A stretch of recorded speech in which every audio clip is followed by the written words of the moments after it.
السلام علیکم دوستانو. د پاکستان سوپر لیګ لومړۍ لوبه د کراچي کینګزو کویټه ګلیډیټرز لوبډلو ترمنځ ترسره شوه. دغه لوبه کې دوه افغان لوبغاړي قیس احمد او محمد نبي هم ولوبېدل چې ښه وځلېدل. ویډیو تر اخره راسره وګورئ. که په دې چینل کې نوي یاست د چینل هم درسره سبسکرایب کړئ. کویټه ګلیډیټرز لوبډلې لومړی بیټینګ وکړ. په 18.2 اوره کې د ټولو لوبغاړو په سوځېدو سره 121 منډې جوړې کړې. 122 منډې هدف سو.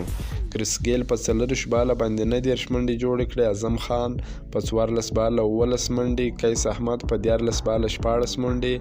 بن کټینګ په 14 باله 11 منډې جوړې کړلې. د کراچي کینګز لوبډلې بالرانو په زړه پورې توپچونه ترسره کړه.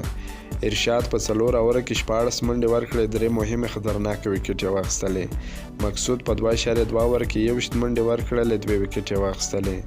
کریسټیان په 2 اوره کې 12 منډې ورکړې. 1 وکټې واخیستله. محمد امیر په 4 اوره کې 14 منډې ورکړلې. 1 وکټې واخیستله.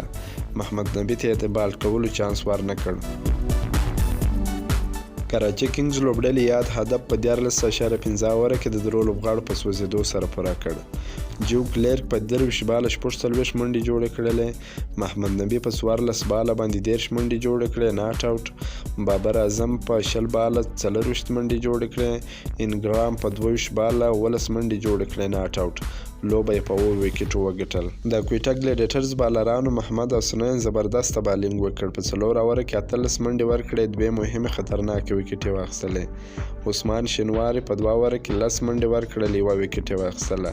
قیس احمد په 3 اوره کې 43 منډې ورکړلې. کمه وکټې نه واخیستله.